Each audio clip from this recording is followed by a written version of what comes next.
రాజన్న సిరిసిల్ల జిల్లా వేములవాడ శ్రీ రాజరాజేశ్వర స్వామి ఆలయంలో కార్తీక శోభ సంతరించుకుంది. కార్తీక మాసం సందర్భంగా శ్రీ పార్వతి రాజరాజేశ్వర స్వామి ఆలయం సోమవారం భక్తులతో రద్దీగా కనిపించింది. వేకువజాము నుంచి భక్తులు పవిత్ర స్నానాలు ఆచరించి కోడెమొక్కులు చెల్లించుకున్నారు. దర్శనం కోసం క్యూలైన్ లో నిలబడి స్వామివారిని దర్శించుకున్నారు. ఆలయంలో ఆలయ ప్రాంగణంలో భక్తులు కార్తీక దీపాలు వెలిగించుకున్నారు. భక్తుల రద్దీతో ఆలయ ప్రాంగణాలు శివనామస్మరణతో మారుమ్రోగాయి. ఈవో వినోద్ రెడ్డి ఆధ్వర్యంలో అధికారులు అన్ని ఏర్పాట్లు చేశారు.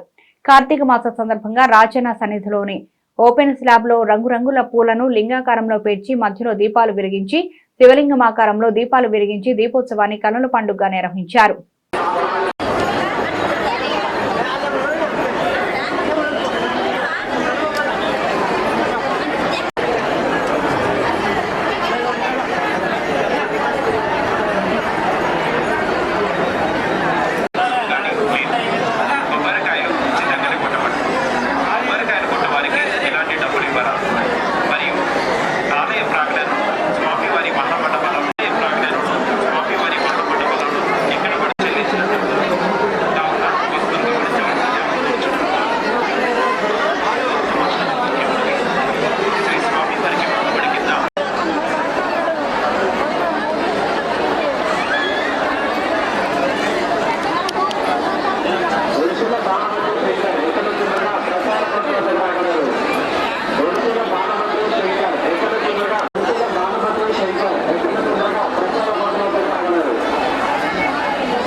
సంపృక్తో వాగర్ధ ప్రతిపత్తయే జగతపితరో వందే పార్వతీ పరమేశ్వరో. పార్వతీ రాజరాజేశ్వరాభ్యాం నమః. దక్షిణకాశిగా ప్రసిద్ధిగాంచినటువంటి వేములవాడ శ్రీ రాజరాజేశ్వర స్వామి మహాక్షేత్రంలో కార్తీక మాస మహోత్సవ కార్యక్రమాలు చాలా విశేషంగా జరపబడినాయి. ఇది ఆఖరి సోమవారం. ఈశ్వరుడికి అత్యంత ప్రీతికరమైనటువంటి యొక్క మాసము కార్తీక మాసము, హరిహరులకు ప్రీతికరమైనటువంటి మాసము. అందులో సోమవారం ఉమయా సహయా ఇది సోమః, ఆ పార్వతి సమేతుడి ఆ రాజరాజేశ్వర స్వామిని ఎవరైతే దర్శించుకుంటారో వారందరికీ కూడా ఈతి బాధలన్నీ కూడా తొలుగుతాయి. ప్రదోషకాల ముందు ఎవరైతే స్వామివారిని దర్శిస్తారో వాళ్ళందరికీ కూడా కర్మం ఉన్నటువంటి రాహిత్యాన్ని పొందగలుగుతారు. అటువంటి మహాక్షేత్రం వేములవాడ. ఈ వేములవాడ మహాక్షేత్రంలో సోమవారము శ్రీ పార్వతీ రాజరాజేశ్వర స్వామి వారికి మహాన్యాసపూర్వక ఏకాదశి రుద్రాభిషేకం, పరివార దేవతలకు అభిషేకాలు మరియు స్వామివారికి సాయంకాలం ప్రదోషకాలంలో మహాలింగార్చనాది కార్యక్రమాలు నిర్వహించడంతో ఈ సోమవారం కార్తీక సోమవారాల యొక్క కార్యక్రమాలన్నీ ముగుస్తాయి.